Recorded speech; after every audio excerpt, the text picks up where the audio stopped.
5, 4, 3, 2, 1. I'm John Miglash for the Wisconsin DMA and the International Society for Strategic Marketing. Oh, we got some great print-ish editions here today. We're going to talk print. We're going to talk direct mail. It's going to be great. So hang on.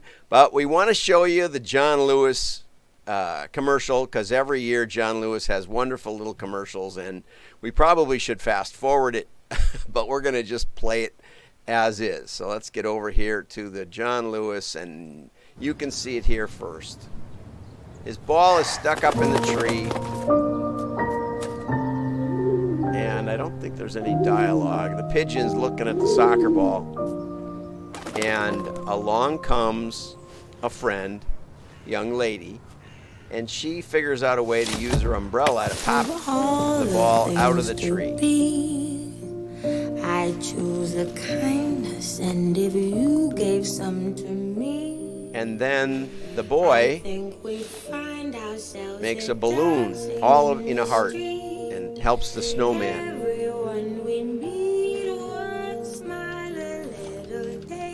There we go. Okay. And now they help out the people shopping and make more hearts along the way. There's a lonely old man, so the neighbor helps him out. And I'm not sure what he's exactly got, but he helps give a heart haircut. John Lewis, I think, just is like a home products department store kind of thing. It's over in the UK, but every year they do one of these commercials. And now we got a lot of birds, but the porcupine needs a hat. So we give him a hat. They jump in the plane, make a heart in the sky, and then the little girl gets a little heart on her glasses. And then we see her turn back into a real girl, and that's the story. And it's a little elliptical, I admit. Give a little love this Christmas. Together we can make a big difference. Okay, John Lewis and Waitrose. So there you go. Now you saw it.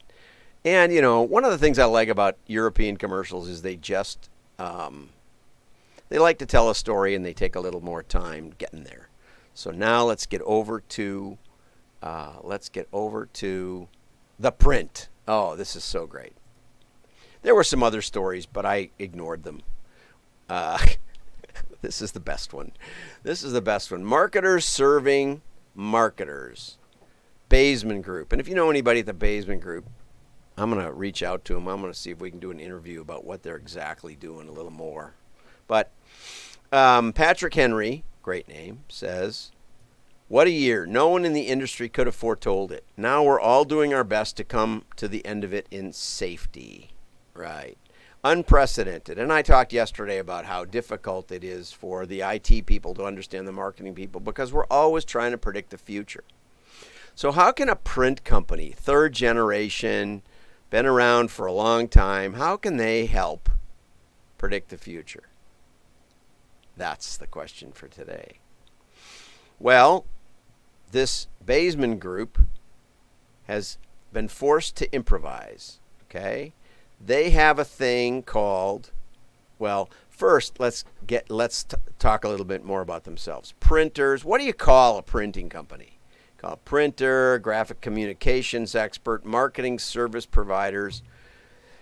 Firms in this industry waffle over what to call themselves. And I do too, frankly, right? I've been a direct marketer, database marketer. I've been AI and machine learning and, you know, all those things. We keep trying to catch up with the funny, shiny object buzzwords. But Ashley Holmes, who directs the marketing programs for Baseman, says, "We are marketers serving marketers." I like that because I've seen some other survey data saying that customers want partners. Now, I'm not sure that's actually true. You know, a lot of people buying print want the low price printer. And, the simple answer for that is find a printer that has equipment that matches what you want to do. Or find a printer that'll tell you what kind of equipment they have and how to maybe adjust a little bit their equipment or your job for what equipment they have. Those are kind of the two things right off the bat. If you ask a duplicator, a little print shop to do, a million catalogs, you're not going to get it done. You're going to get it shopped out. The goal is to have as few people shopping it out as possible. I know I heard a great talk at Namoa from a buyer at Colony Brands, and she was talking about how they were trying to get a better deal from one of their suppliers in China, and some of their buyers were on a trip 700 miles from the buyer that they thought was doing the job, and they actually saw their product being produced 700 miles away, and it turned out there were like 7 layers of vendors who couldn't afford to take the job for what Colony was going to pay. And so they just kept shopping it to different people farther and farther out in the country that paid lower and lower wages. And what are the chances of quality control in that environment? Okay, I'm not saying you shouldn't get a good price, but the key to buying printing and getting a good price is often working with your printer. So even if your buyers are saying, we want the lowest price, maybe you're not even getting to the marketing department. And probably you're not, right? Not really. Because they buy these envelopes year after year after year, or they buy whatever it is that they're doing year after year after year. The key is to ask some pointed questions. Find out what they're thinking. What are their challenges? And you may not get them from the buyers. The question is, how do you pierce that? We have some tools for that. And I'm working with Matthew Parker in the UK, and he has tools because he was a print buyer for decades, and he knows a lot about what they're thinking. Okay, so if you're having these challenges of trying to make this pivot, which Baseman seems to have done, you may want to give us a call. You definitely want to give us a call. And you can find me on LinkedIn. That's one of the best ways. This is posted every day. John Miglosh, WDMA.org will give you links. But Ashley says, we are marketers serving marketers. Calling it print, just calling it the idea of just saying we're print is not fair. It does it a disservice. Got that? Calling it printing does a disservice. I believe that. Okay, she says the bigger picture of being a marketing strategy and production company spans direct mail, in-store signage, warehousing and fulfillment, and branded online ordering systems. Baseman's clientele, they basically create channels of end-to-end campaigns designed to connect Baseman's clientele with the right customers and to keep those customers close, all driven by highly granular data analytics, another Baseman specialty. The objective, says Holmes, and one of the challenges in that, because I helped Quad with this, years ago, one of the challenges is what is your client, why would your client think you know anything about this? If you've been selling print on paper for decades, why would they think your sales force knows anything about this? And that's where you want to maybe get some help, maybe get some outside help. Now, you have to be a little careful because you want a partnership with those vendors, and you also want your clients to understand that your main focus is doing their job, doing it well, getting it done on time, and offering suggestions. But there may be an interface that can be built between the marketing department of your clients and your operational capabilities. That's the key. So you're looking for the right partner. And again, I think reach out to WDMA. We've been helping printers for decades. So the objective, says Holmes, is to make sure the clients have the right customers to deploy to. Okay, so who are we mailing to? Who is this getting in front of? And oftentimes in a digital world, your high-value customers are your best bet that need higher engagement. Now, the tricky part is the higher engagement, the higher the cost. So you're looking for And anybody can find the best customers. That you'll get short print runs. That's not the goal. The goal is to increase circulation, and often it's to start mining the gold in the 24 plus buyers. If a company's been around more than 5 years, they have 2/3 of their customers are in the almost dead recency category. So you want to find somebody that knows how to do that. And we've been doing that for 25 years.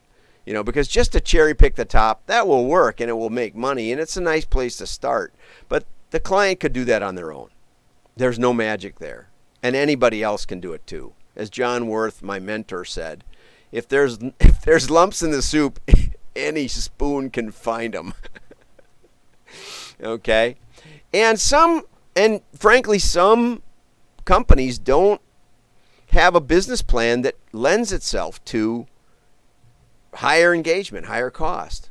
Sherry's Berries, for example, I was thinking of renting their names for a client, and they had millions of names. And I called the list broker, and he says, what's funny is nobody rents their names. I said, why not? He said, well, they mainly use radio. They advertise on like conservative talk show radio or talk radio, and also digital. And he said they get almost no repeat buyers. Now, give me a couple of million names and I'll find you some worthy repeat buyers. But at the time, they'd been growing like crazy, a lot of new customers, and you couldn't sort out the good from the bad. So some business models are just, this is a nice gift. It's not something you give year after year after year, but it is something that gets attention maybe once. Okay? I don't particularly like chocolate dipped strawberries, so I'm not I've never tried them. I'd rather have the chocolate and the strawberries separate. Anyway, but in your client's set of customers, there are some that are definitely worth the higher cost, the higher engagement, and are hard to find. And that's where advanced modeling, machine learning techniques come in. And the path to that is oftentimes mailing deeply to see what's going on. If you're going to mail shallow, you don't get much information. You don't learn much. So now that doesn't mean you have to have huge circulation, but you have to set it up in a careful way to maximize the information flow from that mailing. And again, if you don't know how to do that, then let's talk. Okay? So customer loyalty, Baseman has a system called Intuition, and it does that for you, for the clients. But if you're not ready for that, there's ways we can get you there without you having to make a big investment in machine learning, data scientists, and all that. That can be millions of dollars right off the bat just to see if it works. So you always want to walk before you run. I worked with a database company. It was actually a list merge purge company. And they said, John, we're getting all these calls about database marketing. And I just tell them, no, that's not something we do. And I said, well, why don't you tell them, yes, we can do that. And I said, if you run into anything that's too hard, just call me.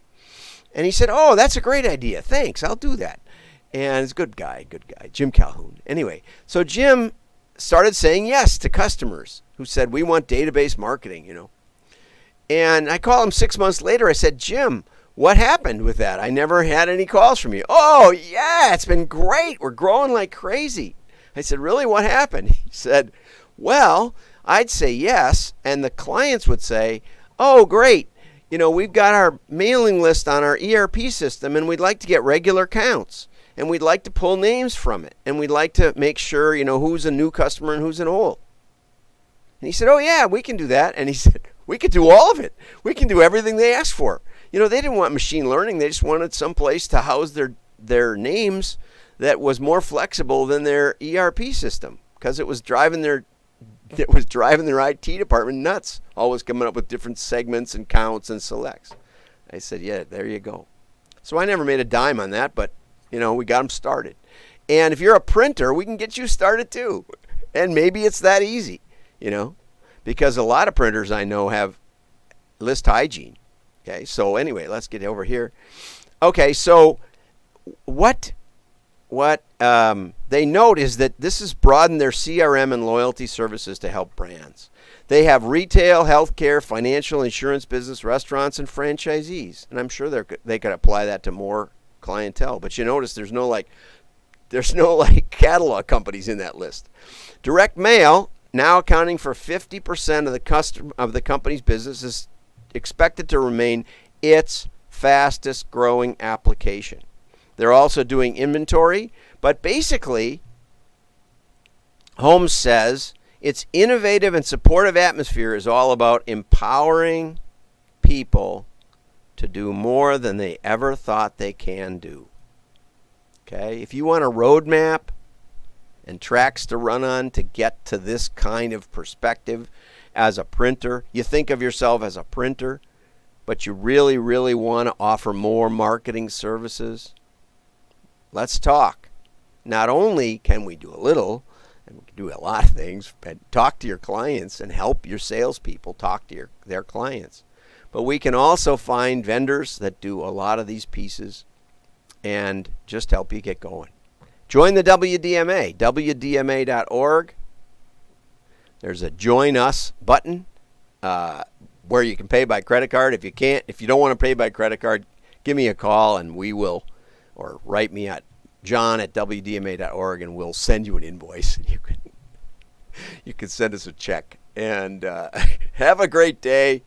Like and share. Your friends will know you're smart.